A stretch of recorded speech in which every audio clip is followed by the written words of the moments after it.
al agua y a la historia de la ciudad. Van a ser piezas relacionadas con la historia de Écija, con este elemento tan importante como es el agua. Agradecer este proyecto al área de desarrollo socioeconómico y turístico de Écija, del Ayuntamiento de la ciudad y al Museo Histórico Municipal con su conferenciante, que es licenciado en Historia y en Antropología Social y Cultural por la Universidad de Extremadura. Se doctoró en 2015 en Historia, obteniendo el premio extraordinario de doctorado. La mayor parte de su trabajo, de su proyecto doctoral, se ha desarrollado con el título de La gestión de los residuos en Augusta Emérita, en Mérida, durante los siglos I al VII después de Cristo, que lo desarrolló en el Instituto de Arqueología de Mérida, en el CSIC. Su trayectoria investigadora se ha centrado en el estudio de la ingeniería hidráulica y de la gestión de los residuos en época romana. Entre sus publicaciones destacan la edición, junto al profesor Remolá, de la monografía La gestión de los residuos urbanos en Hispania, además de la revisión de su tesis doctoral sobre el caso emeritense. Su proyecto de investigación constituye la primera monografía a nivel internacional en el que se analiza de forma integral los sistemas de eliminación de residuos establecidos en una ciudad romana a través del estudio arqueológico del alcantarillado, de las letrinas y de los basureros. Es una línea de investigación que promueve, sobre todo, innovadora, una reflexión acerca de la sostenibilidad y la logística en una ciudad antigua. Él desarrolló su experiencia internacional también entre 2017 y 2021 con una beca postdoctoral en la Fundación para la Ciencia y Tecnología de la Universidad de Lisboa, y desde 2021, desde febrero de 2021, es investigador postdoctoral en el Departamento de Prehistoria y Arqueología de la Universidad de Sevilla, miembro también del Grupo de Investigación Historiografía y Patrimonio Andaluz, dando continuidad a estos estudios en los territorios de la Bética.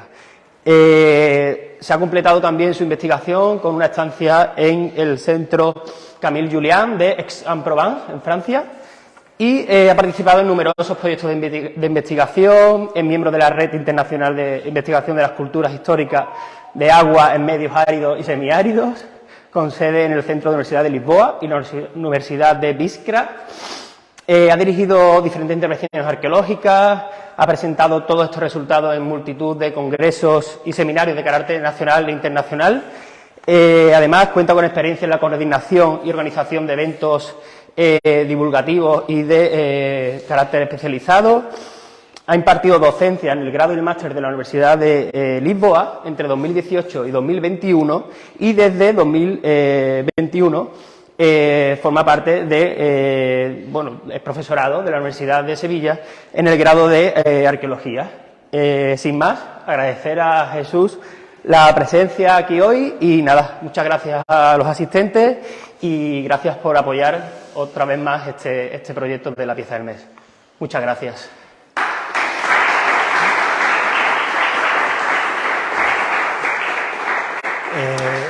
Bueno, agradecer a Pedro esta presentación, que me hace parecer mucho más importante de lo que soy en realidad.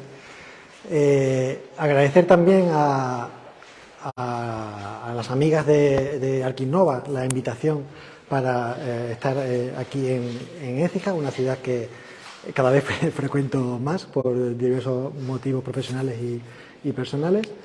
Y también quería felicitar a las organizadoras de la pieza del mes por hacerla girar en torno a un tema tan de actualidad y que tanto nos preocupa como es el agua, ¿no?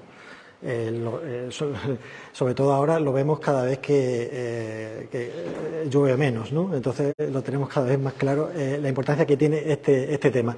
De hecho, justamente esta semana, no sé si lo saben, se ha celebrado el Día Mundial del Agua, el día 22, fue el Día Mundial del Agua, ¿no? Entonces, esto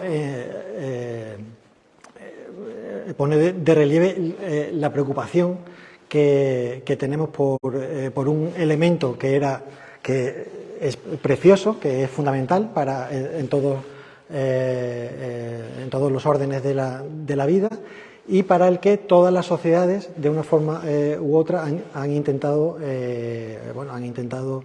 aprovecharlo de la mejor forma posible, ¿no? Y claro, los romanos no iban a ser menos, ¿no? Ya saben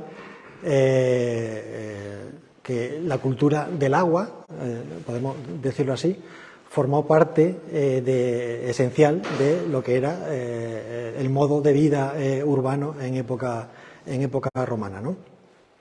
Sobre todo a partir del desarrollo de la ingeniería hidráulica y especialmente a partir del desarrollo de los sistemas de abastecimiento a los grandes centros urbanos, que permitió disponer de mucha cantidad de agua, no solo para beber, no solo para las necesidades más básicas, sino también para otros múltiples usos, ¿no? De tipo industrial, ornamental, higiénico, incluso ritual, ¿no? Etcétera, etcétera. Claro, la investigación, los especialistas en el mundo romano, cuando se acercan a todos estos temas de ingeniería hidráulica, se han preocupado sobre todo, tradicionalmente, por las cuestiones más monumentales en torno a la gestión del agua, ¿no? Los grandes edificios, ¿no? Que son los que más llaman la atención, los majestuosos acueductos con sus arquerías, las termas, ¿no? Que es símbolo del lujo del baño en el mundo antiguo, las fuentes monumentales, etcétera, etcétera. Y tal vez se ha relegado del interés otros elementos que más prácticos, más utilitarios, que llaman menos la atención, como pueden ser estas tuberías, que son las protagonistas de la jornada de hoy. Tuberías, además de plomo, que no es un material precisamente vistoso, pero que eran esenciales, ¿no? Eran esenciales en todo el circuito del agua y en la gestión que se hacía de este líquido en la ciudad, ¿eh? Además, el plomo se usaba no solo para fabricación de tuberías, que es el uso fundamental, pero también para otros elementos que forman parte del ciclo del agua, ¿no? Como rejillas para decantar, sumideros, arquetas, depósitos, etcétera, etcétera, válvulas, etcétera, etcétera. Son muchos los artilugios que se podían fabricar con el plomo. Entonces, yo lo que voy a hacer hoy es tomar estas tuberías de excusa para presentar un panorama general sobre cómo eran los sistemas de abastecimiento y distribución del agua en las ciudades romanas, y después pasar a ver qué es lo que conocemos exactamente en Astigi, ¿no? En la ciudad romana de Astigi. No sin cierto rubor, puesto que aquí en la sala están presentes Sergio García Dís y Salvador Ordóñez, que son realmente las personas que conocen bien este asunto y los que han trabajado sobre él y de los que yo soy completamente deudor.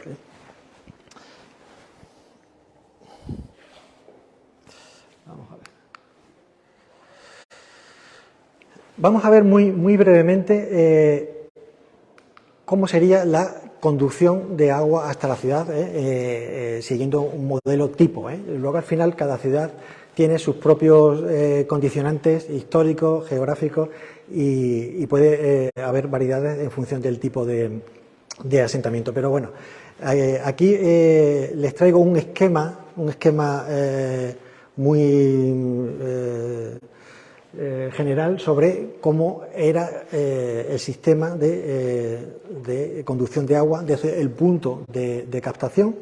Normalmente se aprovechaban manantiales o surgencias o las cabeceras de los ríos, ¿no? Los romanos no tenían ningún problema en llegar hasta la fuente que fuese más apropiada para tomar el agua, aunque se encontrase a decenas y decenas de kilómetros de la propia ciudad, ¿no? el punto de captación, que siempre, eso sí, debía estar en un punto más alto que la propia ciudad, para que el agua fuese desplazándose por gravedad, ¿no? En lámina libre por gravedad a través de los conductos hasta llegar a la ciudad. Vamos a ver algunos de estos elementos simplemente de forma muy general. Lo normal, a lo largo del recorrido de una conducción de agua desde el punto de captación a la ciudad, lo más habitual es que fuesen conductos subterráneos. Aquí les traigo un esquema con diferentes tipos de conductos, son los más habituales que podemos encontrar. A veces sí que es verdad que pueden aparecer ligeramente elevados sobre muros en el terreno, pero lo más normal es que sean galerías excavadas a muy poca profundidad, casi a ras del suelo natural, o a veces sí que podemos encontrar otras tuberías, otras galerías mucho más profundas, ¿no? En función de las necesidades de cota, etcétera. Y también, además, es muy frecuente aquí en esta zona de la Bética, podemos encontrar túneles, galerías excavados en minas de agua, ¿no? Minas de agua excavadas directamente en el terreno, ¿no? A modo de túneles, pues para pasar por zonas más montañosas, por ejemplo, ¿no?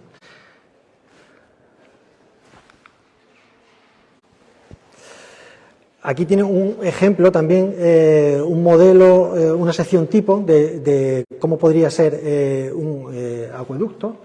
Lo normal es que tenga paredes, que se haga una trinchera en el terreno.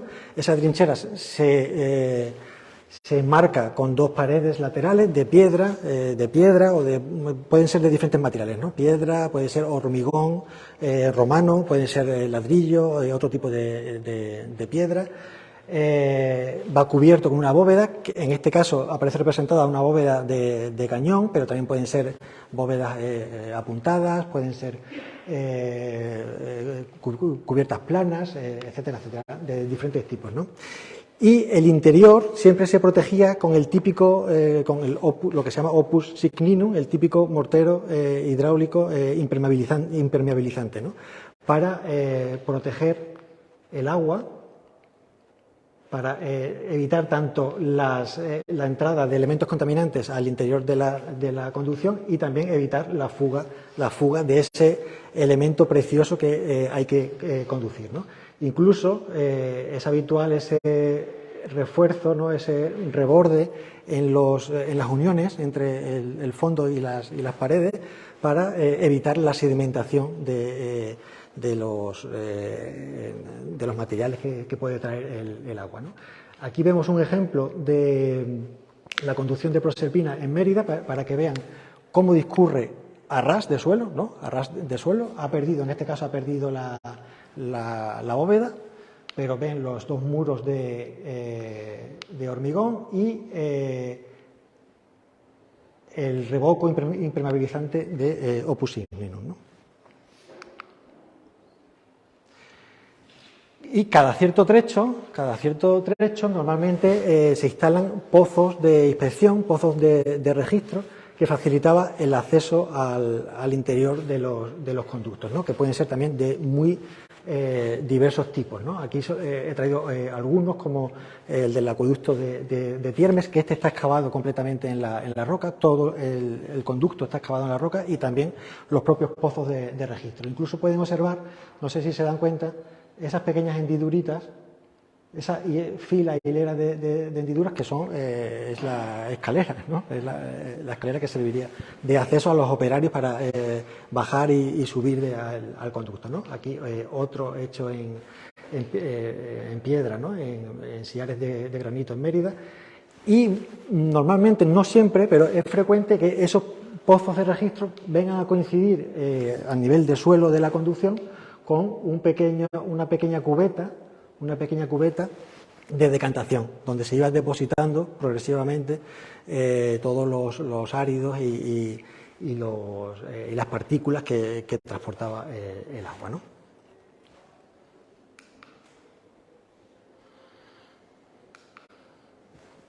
A veces, sobre todo ya en la zona más cercana de la ciudad, cuando se está alcanzando la ciudad, se construyen grandes depósitos de decantación, no esas cubetas que hemos visto antes, sino depósitos mucho mayores.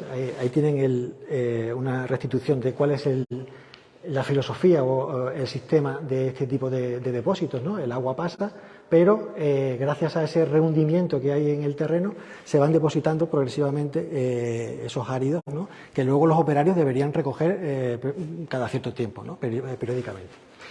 En este caso, aquí pueden ver la restitución de una piscina limaria, de uno de estos depósitos encontrados en Mérida, justo antes del inicio del famoso Acueducto de los Milagros, no sé si lo conocen, justo antes de que el conducto se convierta en esa gran arquería, existe esta piscina limaria, que además era a la vez piscina limaria. Aquí pueden ver la llegada del conducto, la piscina, la continuación hacia el Acueducto de los Milagros, pero además tenía instalada, adosada una fuente pública. A veces también se aprovechaba estos lugares para establecer fuentes, ¿no? Bueno, y aquí pueden ver una imagen de esta conducción, ¿no? De esta piscina limaria. El rehundimiento del estanque, la salida del conducto, y aquí el orificio donde probablemente había una tubería de plomo o de bronce que configuraba el surtidor de esa fuente. El problema era cuando estas conducciones tenían que salvar un gran desnivel en el terreno, ¿no? Un valle, de un río o un valle, etcétera, etcétera. Entonces aquí, para poder mantener esa pendiente que llevaba el conducto, lo normal era construir estas grandes tramos de arquerías que todos conocemos. Aquí he traído dos de los más famosos que hay en el mundo, ¿no? El Pont du Gard, tal vez el acueducto más famoso que conocemos de época romana, con 3 pisos de arquería, y el acueducto de Segovia, que es el más conocido de España, con permiso tal vez del Acueducto de los Milagros, que es el que yo tengo más cerca de mi entorno, ¿no? Este tipo de construcción conjuga a la perfección esos 3 preceptos que decía Vitruvio, el famoso arquitecto romano, de que las obras arquitectónicas debían cumplir 3 características, ¿no? Las venustas, ser bellas; las firmitas, ser firmes, sólidas; y las utilitas, ser útiles, ¿no? Entonces, elementos realmente prácticos, construcciones con un sentido práctico como estos, alcanzan además una monumentalidad que no deja de ser, en último término, una propaganda del poder imperial, ¿no?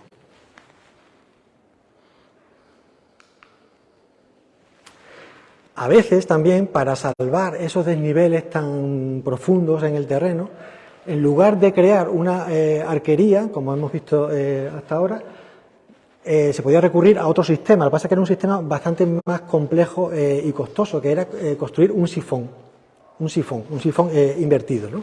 Como pueden ver, aquí pueden ver el esquema de funcionamiento de un sifón. El agua que llegaba desde la conducción tenía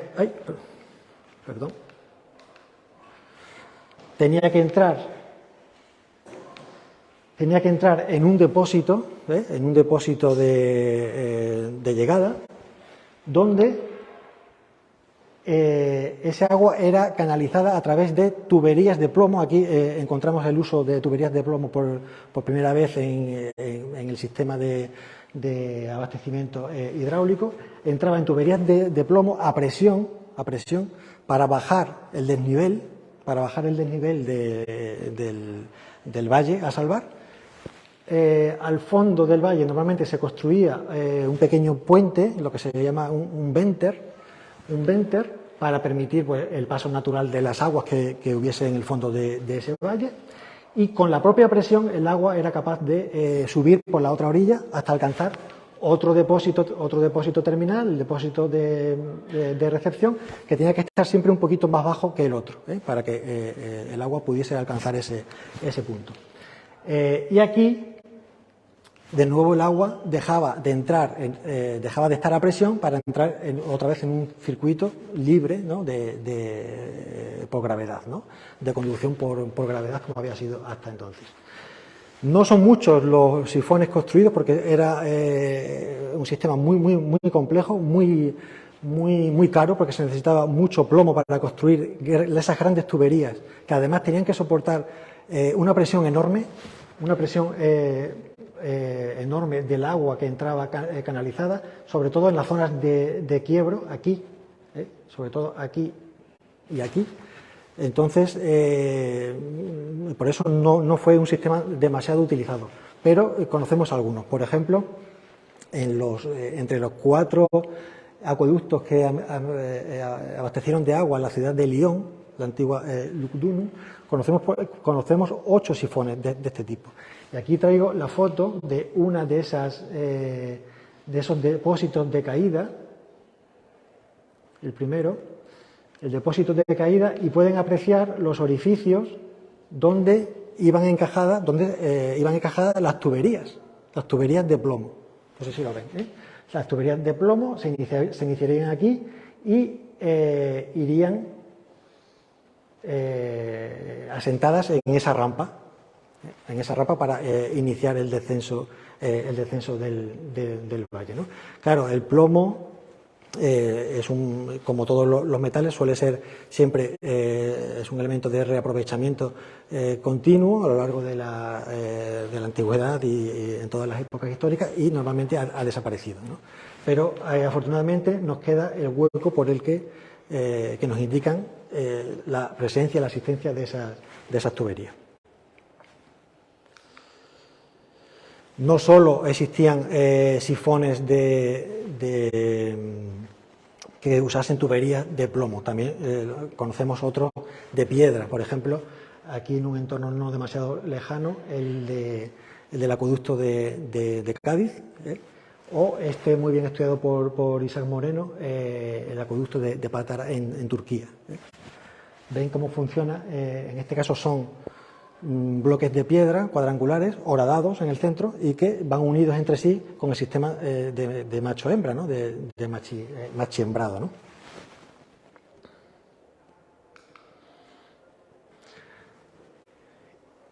Y finalmente el agua llegaba a la ciudad. Ahí las fuentes antiguas, sobre todo Vitruvio, que ya lo he mencionado, el gran teórico de la arquitectura romana, que nos dejó esa famosa obra, ¿no?, de los 10 libros de arquitectura, en la que uno de esos libros está precisamente dedicado a todas estas cuestiones de la conducción de agua, o Frontino, que seguro que conocen, que fue el curator aquarum, o el encargado, el funcionario encargado de la administración de las aguas en Roma a finales del siglo I después de Cristo. Nos hablan de unas estructuras de recepción de ese agua que llegaba desde las conducciones, ¿no? Es lo que ellos llaman el Castellum Aquae, el Castellum Aquae. Lo que pasa es que el Castellum Aquae, analizando todos los ejemplos que vamos encontrando a lo largo del mundo romano, al final no son estructuras de difícil definición arqueológica. Parece que cada ciudad, en función de sus condicionantes geográficos, establecieron sistemas diferentes de recepción del agua que llegaba a través de los acueductos, ¿no? Aquí ya dejaríamos hablar de la etapa de conducción de agua desde el punto de captación a la ciudad, y entraríamos en una nueva etapa, que es la distribución urbana. Cómo se canaliza, cómo se distribuye ese agua que ha llegado por los acueductos por todos los espacios que necesitan ese agua dentro de la ciudad. No son muchos, la verdad, los castelas que se conocen en el mundo romano. El más famoso y el ejemplo que se toma como prototípico es el de Pompeya. No sé si ya han estado en Pompeya y han podido visitar esta estructura, ¿no?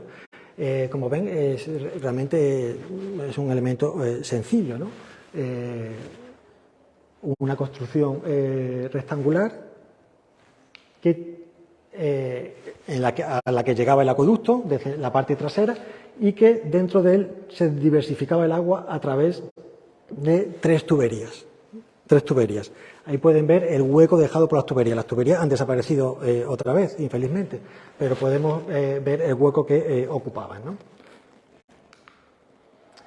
Y aquí pueden ver el interior de esta estructura para ver cómo era su funcionamiento. El agua llegaba desde el acueducto,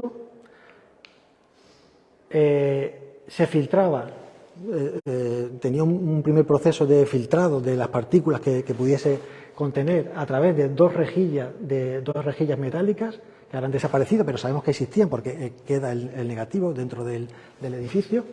Y después se podía distribuir a través de estos tres conductos.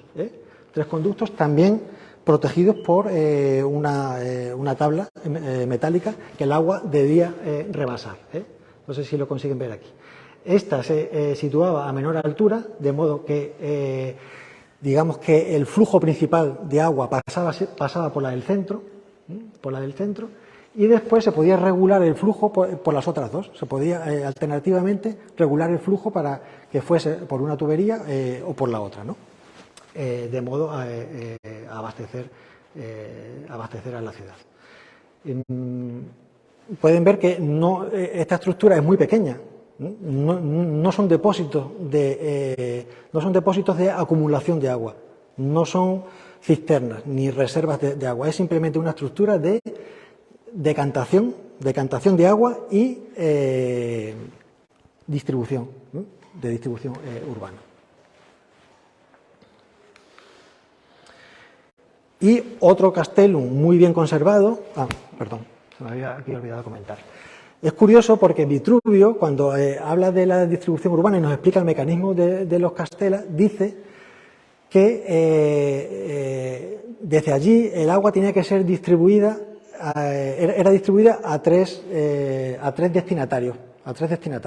Por un lado, las fuentes públicas que estaban en la ciudad.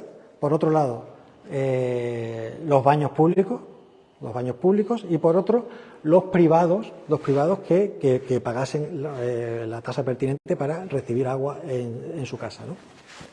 Y claro, aquí los investigadores, como cuando analizan el Castellum de Pompeya, lo han asimilado a la teoría de Vitruvio porque efectivamente en ese Castellum hay tres tuberías, ¿no? Entonces tradicionalmente se interpretaba, pues efectivamente cada tubería es para un destinatario. Una va a las termas, otra va a las fuentes y otra va a los privados. Pero no tiene mucho sentido. No tiene mucho sentido que una sola tubería tuviese que recorrer toda la ciudad para suministrar a todas las fuentes que estuviesen de la ciudad, ¿no?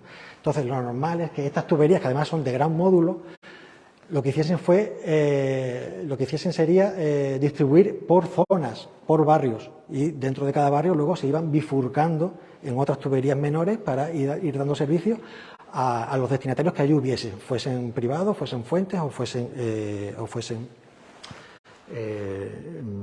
termas, ¿no? De hecho, el otro gran castellum que conocemos conservado del mundo romano es el de Nimes, al que llegaba el agua del Pont du Gard que hemos visto antes. Y aquí el sistema es parecido, también es un depósito, en este caso circular, en el que entraba el acueducto, lo ven aquí, la entrada del acueducto, y a partir de aquí el depósito, el agua se bifurcaba o se distribuía en 10 tuberías. 10 tuberías que además estaban colocadas por pares de dos. También, por supuesto, han desaparecido, pero se conserva el hueco, ¿no? Se conserva el hueco en el que se iniciaban esas tuberías. 10 tuberías que se irían distribuyendo también por todos los barrios de la ciudad. Y fíjense aquí en el suelo, existen otros tres orificios que tendrían una especie de válvula con una tapadera, que se podría tirar de ella con una especie de cuerda, ¿no? o de cadena, que permitía eventualmente que una parte del agua que allí llegaba también fuese derivada a las cloacas, que la ven aquí. Ven aquí el inicio de una cloaca. Los romanos también eran conscientes, y además Frontino lo dice, de la importancia que tenía también derivar una parte del agua que llegaba de los acueductos para poder limpiar las cloacas, porque era necesario para la salubridad de la propia ciudad, ¿no?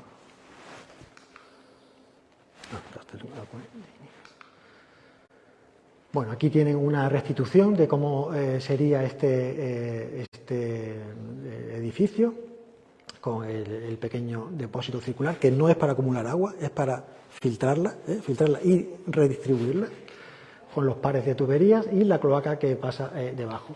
Y aquí una compuerta que era la que permitía también regular la entrada, la llegada de agua desde el acueducto.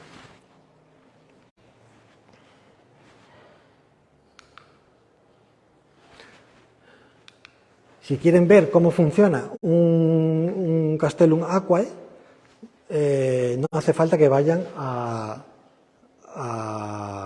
Pompeya ni a Nimes. Pueden ir a la calle, que no me acuerdo cómo se llama, a la calle Compañía, que está aquí a pocos metros, y visitar el Arca Real,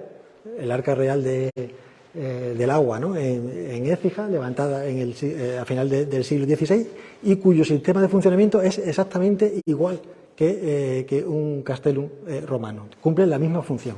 En este caso, lo que pasa es que el agua llegaba a través de este gran atanor, de esta tubería, y desde esta balsa de poca profundidad, de unos 20-25 centímetros, se iba distribuyendo por estos orificios que caían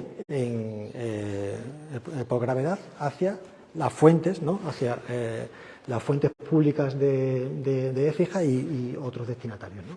Entonces, el funcionamiento es el mismo.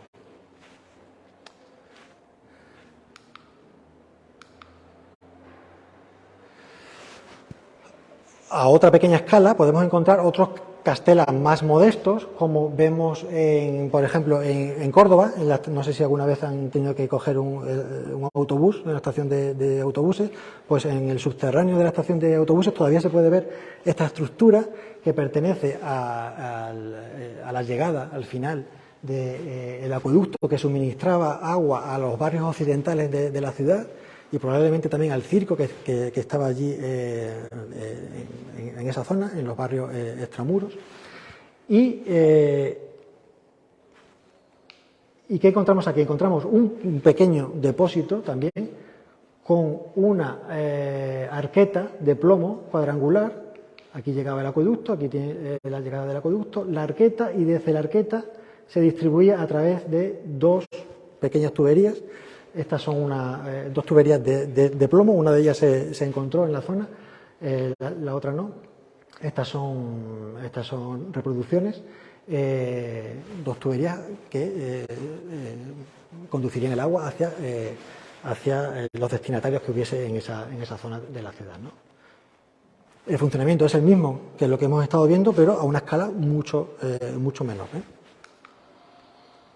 Y también existen otros tipos de castela que estos sí tienen una cisterna o un receptáculo de acumulación de mucha mayor cantidad de agua, ¿no? Uno de los ejemplos más conocidos es el de Ostia, cerca de Roma.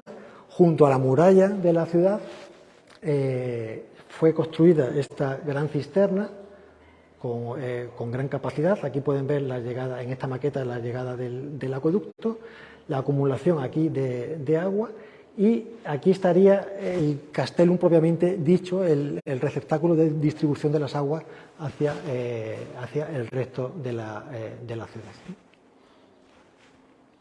Existe discusión Aquí tenemos otra muy conocida, en itálica, no sé si no está abierta al público. En este caso es una cisterna compuesta por tres naves en paralelo, pero interconectadas entre sí por estas pequeñas vanos. Y esta parte realmente está inventado, no se corresponde con la realidad, pero el agua llegaría desde el acueducto, llenaría todas las naves de la cisterna y tenía una salida que todo indica que conduciría el agua directamente hacia las grandes termas imperiales que son las más grandes que conocemos en la península ibérica, ¿no? Existe discusión sobre cuál sería realmente la función de este tipo de receptáculos. Si eran cisternas puramente de acumulación de agua, de una reserva de agua, o existen otros especialistas que indican que servirían fundamentalmente también como estructuras de decantación, pero de decantación masiva de grandes cantidades de agua, ¿no? Tal vez en realidad llegaría a cumplir esos dos tipos de funciones.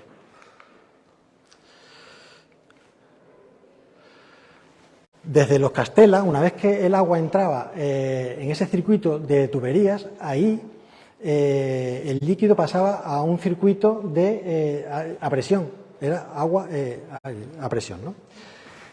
¿Qué pasaba después para poder distribuirse por el resto de la ciudad? Sabemos también por las fuentes clásicas que nos hablan de otros Castella, otros depósitos de distribución secundarios.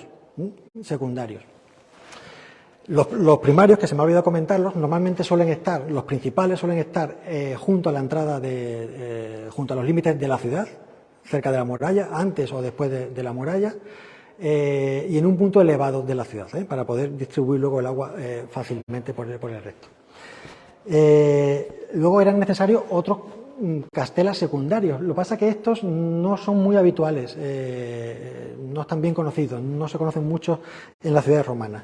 Sí los conocemos muy bien en Pompeya. En Pompeya se han encontrado, en todo lo que se lleva excavado, 14 torres de este tipo, de fábrica, de diferente altura, en las que sabemos que arriba del todo existiría un depósito de plomo también, ¿no? Un depósito de plomo. No se ha conservado ninguno, solamente que se encontró a principios del siglo XX, pero ha desaparecido.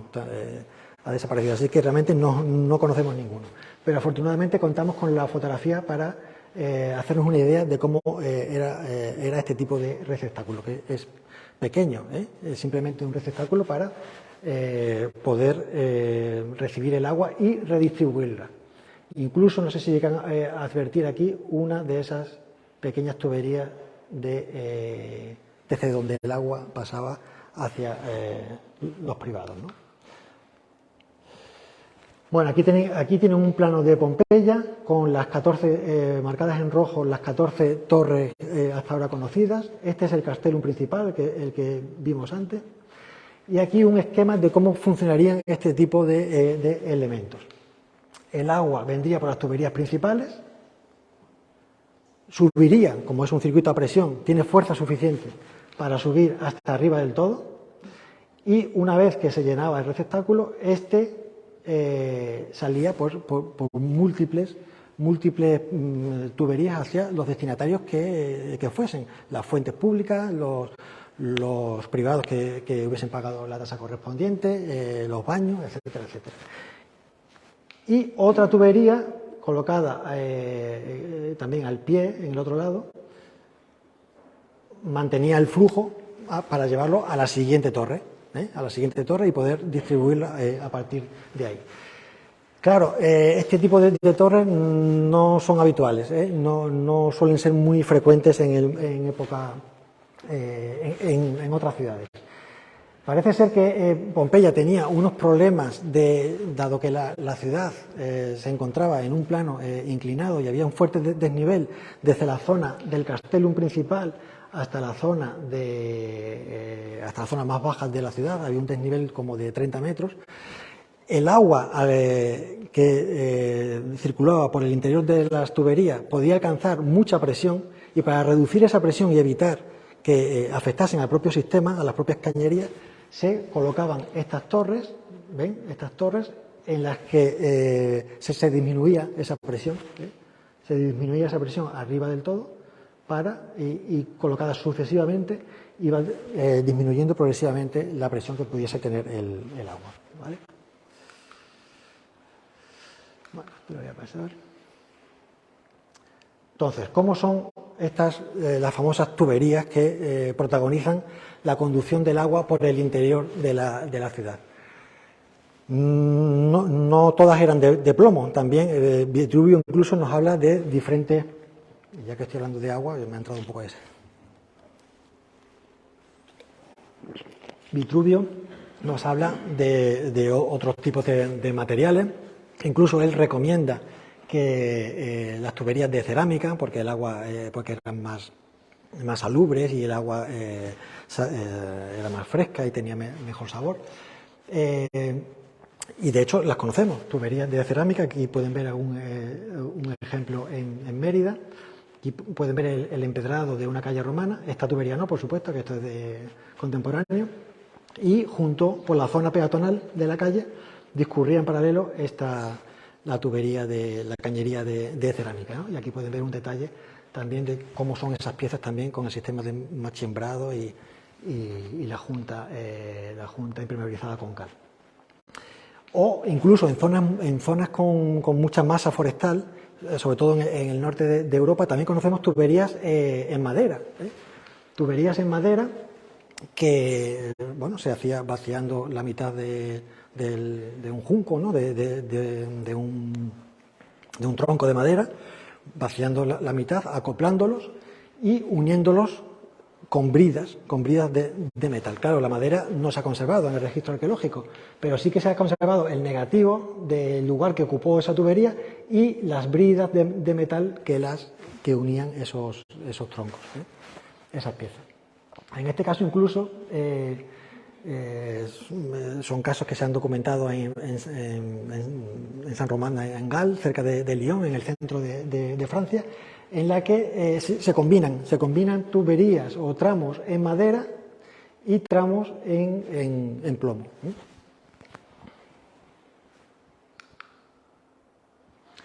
Pero era el plomo el material principal para la fabricación de estas tuberías. ¿Por qué? Porque el plomo presentaba grandes ventajas. Es un material que tiene un punto de fusión muy bajo, tiene una gran maleabilidad, es muy dúctil, de forma que puede adaptarse a las formas que se requieren, y también tiene una gran resistencia a la presión del agua. También tenía sus desventajas. O sea, ya saben que el plomo es un metal tóxico, ¿no? Además del plomo se genera el albayalde, que es un carbonato tóxico que se genera con ciertas aguas que son muy corrosivas, ¿no? En el contacto con el plomo. Y de hecho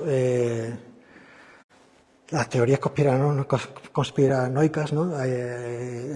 Antiguamente hablaban de que asociaban el final del Imperio Romano precisamente a la contaminación por el plomo, ¿no? Porque se entendía que la gente estaba muy debilitada en esa época, y de ahí el final del Imperio Romano, que no tiene nada que ver, ¿eh? El plomo no es tóxico, pero necesita de aguas muy corrosivas y de mucha cantidad de plomo en el agua.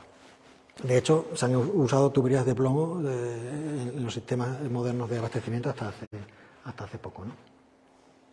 Bueno, ahí pueden ver algunos tipos de esta tubería, también la forma de exposición de este elemento dentro de los museos, lo pueden comparar. Lo normal es que estos elementos circulasen por la zona peatonal de las calles, en paralelo a la acera, a un nivel bastante superficial, porque así eso permitía el acceso para la reparación, para la sustitución de los conductos, aunque en muchas ocasiones solía ir protegido, como ven aquí, en una calle, en la calle trasera del Teatro de Mérida, van protegidos por una especie de canalización, construida con paredes de piedra, ¿no? y con la cubierta, ¿vale? Incluso conocemos en algunos sitios, por ejemplo en la ciudad que ya he citado antes de San Román en Gal, de auténticas galerías técnicas debajo de la acera peatonal, muy profundas, por las que circulaban las tuberías de plomo, y que permitían el acceso de los operarios, pues, para su instalación y para su reparación.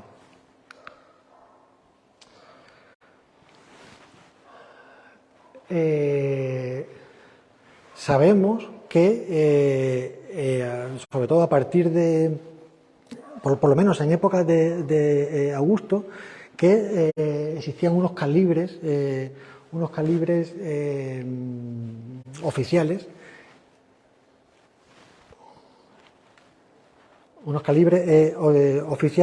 que regulaban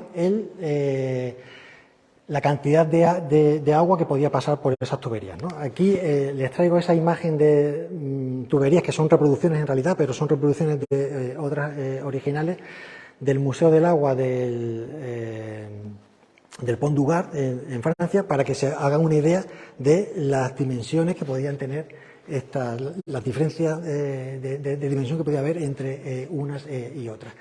Esos calibres, Vitruvio menciona 10 tipos de calibres, Frontino, que es mucho más detallista, menciona hasta 25, que son los que están recogidos ahí. Se basan en una unidad de medida básica, que es la quinaria, no sé si lo consiguen ver, la quinaria, que es la cantidad de agua que puede pasar por una tubería de 5 cuartos de dedo. El dedo, el digitus, es una medida de longitud romana que equivale a 1,8 centímetros, ¿no? Entonces, la quinaria, la tubería más pequeña, tendría un diámetro de 2,5 aproximadamente. Son las más pequeñas. A partir de ahí iban creciendo en tamaño hasta alcanzar las de mayor tamaño, las de mayor diámetro, que se situaban en torno a 22-30 centímetros de diámetro.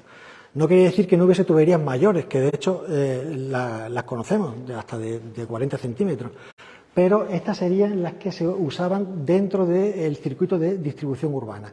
Las de los sifones, por ejemplo, aquellas grandes tuberías que necesitaban para salvar los desniveles, serían de un tamaño mucho mayor. Bueno, ¿cómo se fabricaban estos elementos? Luego pueden ver estas tuberías y ellas mismas explican cómo han sido fabricadas. Lo normal es que, Vitruvio y Frontino dan algunas indicaciones de cómo se fabricaban. Probablemente se colocaba una cama de un material refractario, de arcilla o de arena, sobre la que se vertía el plomo ya fundido. El plomo se comercializaba en estos lingotes, ¿no? Entonces se vertería el plomo fundido, como pueden ver en esta restitución, en esa cama de arena o de arcilla. Una vez que se solidificaba el plomo, ya se creaba una plancha muy fina, ¿no?, de 2-3 centímetros, el grosor que se le quisiera dar. Y después se doblaba sobre, como pueden ver aquí en el siguiente paso, esa plancha longitudinal se doblaba sobre un rodillo de madera o de metal, ¿no?, hasta cerrar la tubería. Luego había que soldarla, una vez que esa plancha se doblaba, había que soldar los extremos, y eso se podía hacer de varias formas. Lo habitual es que colocando unas varillas se vertiese otra vez una colada de plomo fundido que se solidificaba y formaba un cordón, que son estas Esta es la técnica más habitual y es la que pueden apreciar en estas que se ven aquí. Pero también existían otras formas, simplemente doblando la tubería formando una pestaña, por ejemplo, como ven en este de aquí. Sería algo parecido a este modelo que ven aquí. O simplemente martilleando los dos extremos o fundiendo también los dos extremos de la pieza. ¿Y cómo se unían esas tuberías entre sí? También tenemos varios sistemas. Con una especie de resalto, lo ven aquí, en la sección, que equivaldría a estas, no sé si desde ahí lo llegan a ver, pero aquí se ve muy bien el extremo de esta tubería, cómo iría a enlazar con la siguiente. Entonces, se puede hacer con una especie de lengüeta, resaltando, que al final va a formar como una especie de almendra, como una especie de aceituna, sería así. Estas serían las dos más pequeñas que ven aquí. O simplemente pues con el sistema de macho-hembra o con una un poco más estrecha que la otra y metidas dentro de un nudo o de un nudo que también es muy frecuente que se vea. Lo ven aquí. Al final, las tuberías, se me ha olvidado comentarlo, al ser dobladas, suelen adquirir esa forma típica de lágrima o de pera, y suele ser la forma más habitual más que la forma completamente redondeada. Incluso podemos encontrar otros elementos, ya que el aire, la presión de agua que podía ser muy alta en muchos sitios, a veces incluso podía haber entradas de aire o creación de grandes bolsadas de aire dentro de las tuberías que podía comprometer su estabilidad o incluso reventarlas, pues era necesario para evitar eso colocar estos sistemas, este artilugio en forma de cono o de cilindro, que les llaman purgadores o ventosas para evitar, para permitir la expulsión del aire que pudiera haber contenido en las tuberías. Conocemos varios, en la península ibérica conocemos unos cuantos, en Yeso, en Bailo Claudia, en Itálica, etcétera, etcétera. Voy a ir un poquito más rápido porque si no. Y otro elemento habitual también en el sistema de distribución urbano, no tanto en la distribución propiamente dicha, sino ya en las zonas de consumo doméstico sobre todo, o en la zona o en las termas, eran los grifos y las válvulas, ¿no? Estos normalmente son fabricados en bronce, que era un metal mucho más duro y más resistente, y aquí pueden ver el funcionamiento de este tipo de elementos, ¿no? Simplemente un tubo hueco en el que se inserta un vástago que tiene un orificio que es el que permite, girando ese vástago, permite la entrada o la continuación del agua, ¿no? Bien. Bueno, incluso las tuberías no solo se asocian al abastecimiento, también podemos encontrarlas asociadas a la etapa de evacuación del agua, las tuberías de plomo, ¿no? Y aquí he traído algunos ejemplos, ¿no? No se ve excesivamente bien, pero bueno, ahí pueden ver la llegada de una tubería de plomo al interior de una cloaca en la ciudad romana de Cáparra. Los desagües de las piscinas, de los estanques, es muy habitual que sean también en plomo, con este tipo de tubería de plomo, o incluso rejillas de desagüe. Bueno, ¿qué conocemos en Astigi? Pues hasta hace poco la verdad es que se conocía muy poco. Se conocía muy poco, ¿no? No sabíamos ni siquiera, no se sabía si incluso habría un acueducto, ¿no? Ahora sí se sabe, gracias a las excavaciones y a las investigaciones de Sergio García Dís, como he dicho, y Salvador Ordóñez, tenemos algunos datos más sobre el acueducto. Y en este sentido es fundamental esta pieza, de la que yo voy a hablar muy poco, porque también va a ser protagonista de la pieza del mes de aquí a poco tiempo. Entonces yo voy a hablar de ella muy poco. Pero es fundamental esta pieza, encontradas en las excavaciones de la plaza de Armas, en las que pueden ver el texto, en la que se conmemora la restitución de la arqueta de Terenciano, del Arcula Tarentiani, que sería un elemento ligado a la distribución urbana de Écija, de la distribución urbana hídrica en Écija.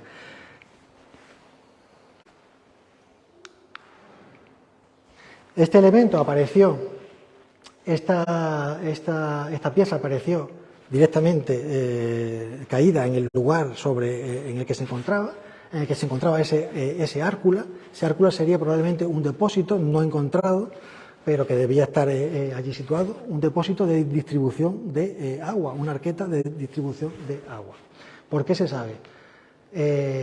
Y junto a ese depósito apareció un lacus, que es la típica fuente que conocen también por los ejemplos de Pompeya, esa fuente que es como un pilón. Pues apareció un lacus de una fuente pública de suministro de agua, y toda una serie de tuberías que ven aquí, conservadas in situ, que todas vienen de esta zona aproximadamente, ¿no? De la zona donde estaba ese Árcula. Ahora, la duda está en saber, ¿ese Árcula es el castellum aquae principal de la ciudad o era un castellum secundario?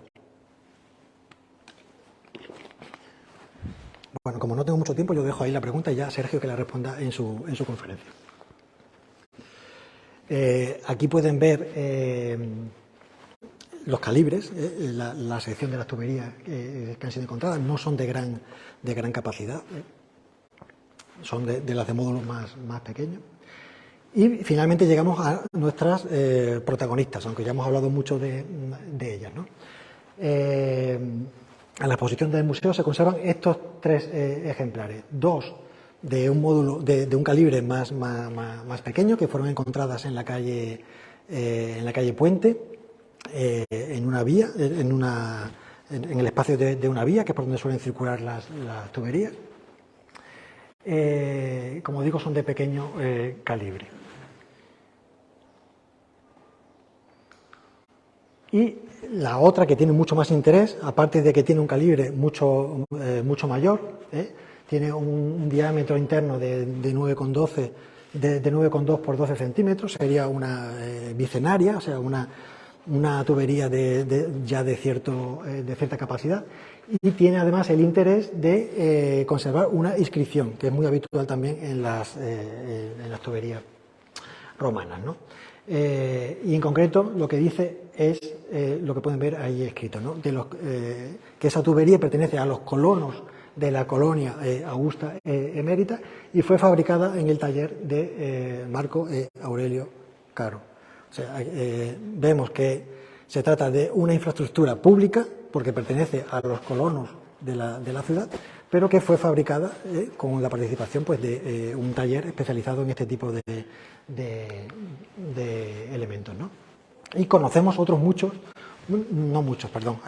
conocemos algunos pocos fragmentos de tuberías que han sido localizados también en otras partes de la ciudad in situ, ¿no? Todas siempre junto en la parte peatonal de las vías, en las aceras porticadas de las vías. Aquí podemos ver un ejemplo en la plaza de Armas, otra que entra desde la calle hasta una gran mansión, lo que está indicando que esa casa contaba con un suministro de agua pública, estaba ligada al sistema público de abastecimiento, y otra doble tubería también en una zona porticada. Otras veces, como este tipo de elemento ha sido objeto de un intenso expolio a lo largo de la antigüedad, no se conservan las tuberías, lo que se conserva son las rasas, la huella, la trinchera de expolio de esos elementos, ¿no? Pero que nos indican de que allí estaban, ¿no? Y aquí tenemos algunos ejemplos en algunas casas documentadas aquí en Écija.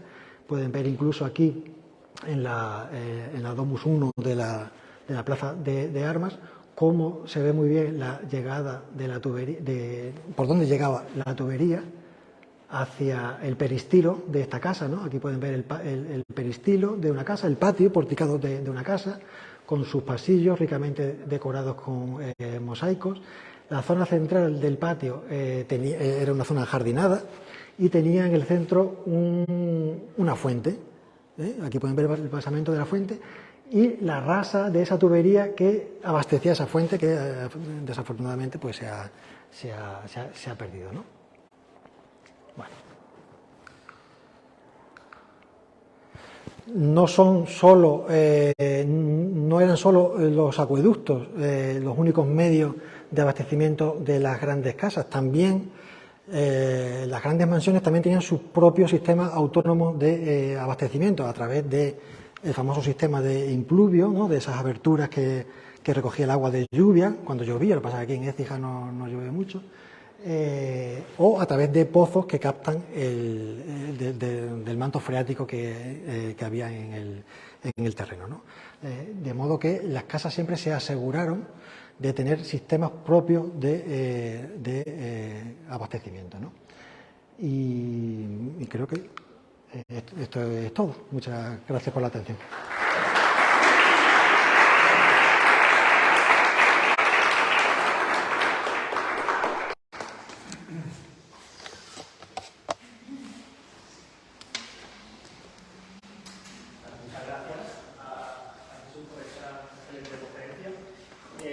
Abrimos un turno de preguntas. Si alguien desea hacer una pregunta.